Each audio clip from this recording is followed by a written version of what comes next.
Seventh unit, Credit Recovery American History, is going to be talking about the modern United States, and it's really going to focus in on terrorism, most likely. So, you're going to hear today about 9/11 and then kind of how Osama bin Laden rose and what he did, and so on and so forth. So, as always, make sure you're listening for those causes and effects of American history, but also be aware of the challenges that terrorism is going to present itself for the United States in the post World War II world. At the end of this, you're going to be writing about what challenges terror has brought about for the United States. So be thinking about that as we go. So again, terrorism, how did it create new challenges? And then I'm going to get specific into 9/11 today. You're also going to notice I'm going to address a lot of the W's, but one important I'm not going to. So going into September 11, it's important to note about just how it was executed. So why this matters is because when you see the impact it's going to have, it's going to create hate crimes and so on and so forth. So that's just kind of why. And it's going to drastically change everyday life. So when you look at how it was carried out, there's going to be 4 planes that are going to be hijacked. So they're going to be taken over by force by 19 terrorists, and they are all Islamic. So this is going to create hate crimes against normal Islamic followers or Muslim followers, and it's also going to create a big pain in the butt for anybody else to get on an airplane from this point on. So where did they go? They went to the World Trade Center in New York, and you're going to notice that the 2 different planes that hit the different towers are what's going to result in it basically crumbling down. So the 3rd plane that was hijacked is also going to head towards the Pentagon, where our military decisions are made. So they knew exactly where to attack. There was a 4th plane that was hijacked. However, they never reached their final destination. People were able to overtake the plane and then purposely crash it into a field in Pennsylvania. So people were wondering if it was heading for the White House, heading for the Capitol building. Nobody really knew. But when it comes to the lasting images of what 9/11 left behind, I guess you would say, about the people that were trying to get away from it, and you can see the various pictures here. Okay. When something traumatic like this happens, you see 2 things happening: mass hysteria, but then you also see the goodness in people as well. So here's where we're going to stop, and we're going to think about the first question. The majority of the terrorists were from which Middle East country? I didn't say it out loud, so you might need to go back and look at the presentation.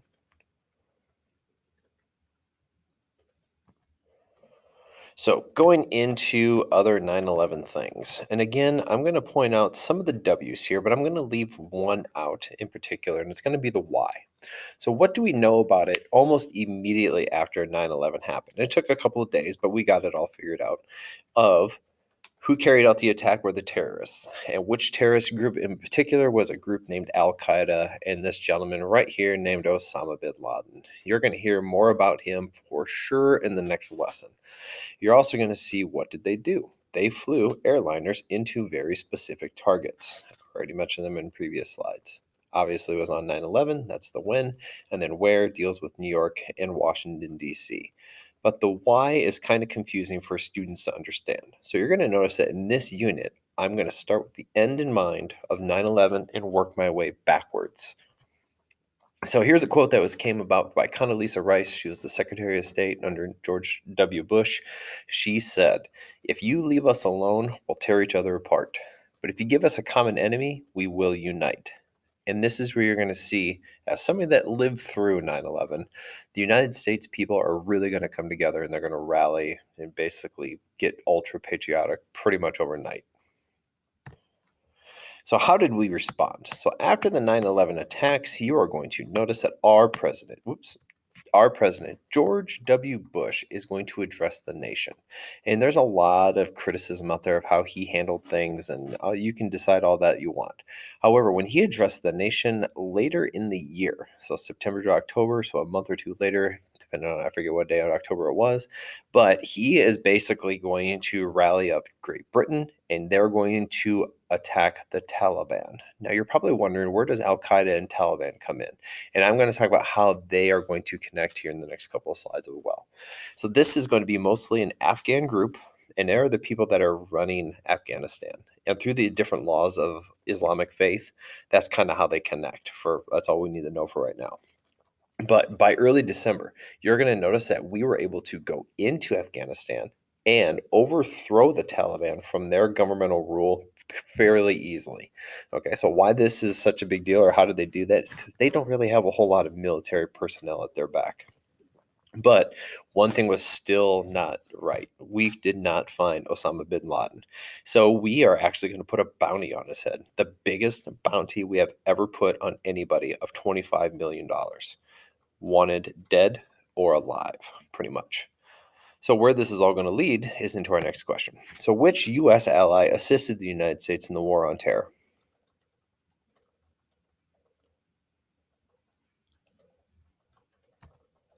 So, when you go into other areas of the world that we are going to care about, is going to be Iraq, and then a little bit in Iran, but more Iraq. But I'm going to talk about this guy a couple of times in the next couple of lessons as well.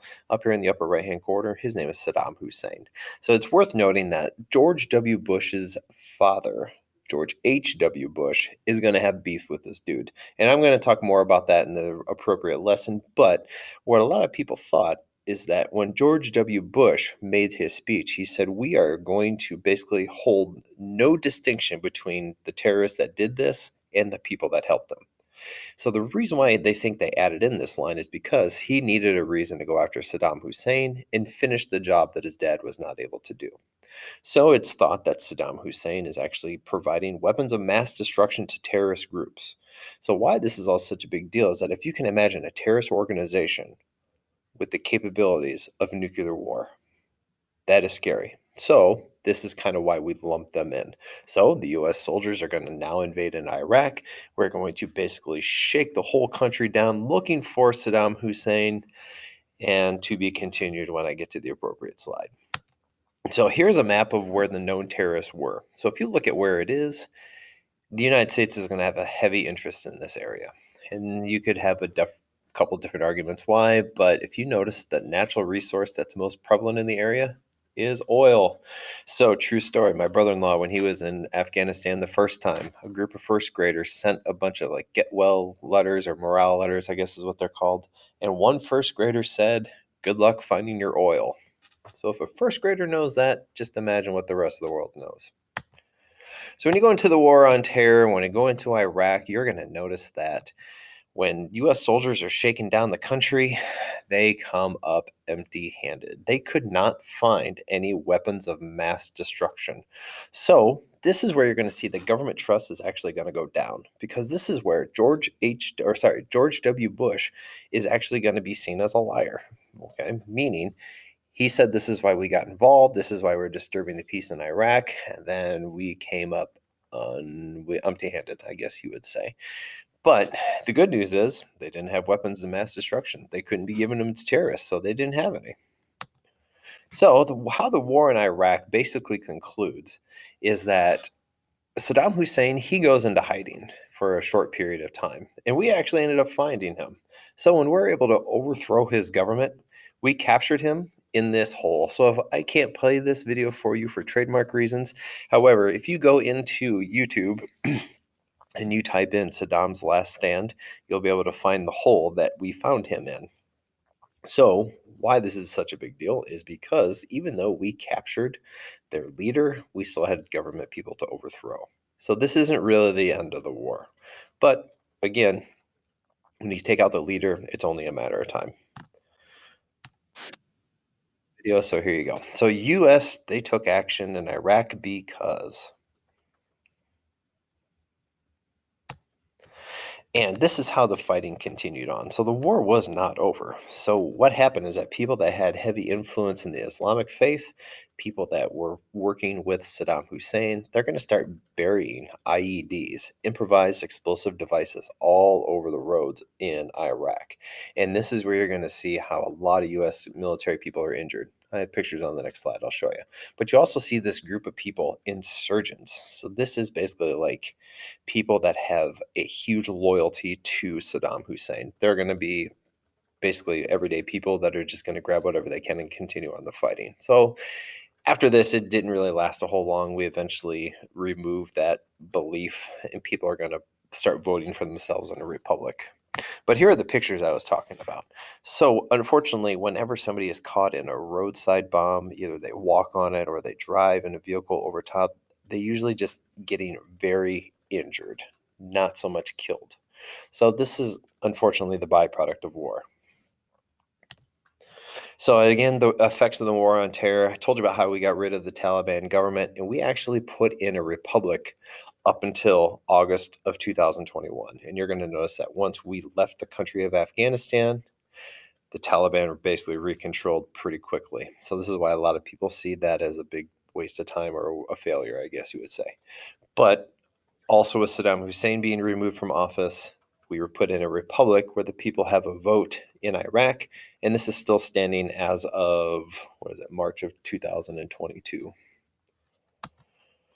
So what's happening here at home because of the war on terror? You're going to notice that there's going to be a very controversial act being passed under W. Bush, and it's going to be called the Patriot Act.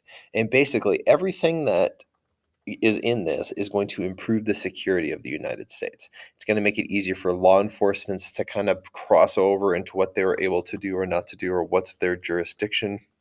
You're also going to see that wiretapping is a thing, basically violating your secrecy, but it's all deemed necessary for war.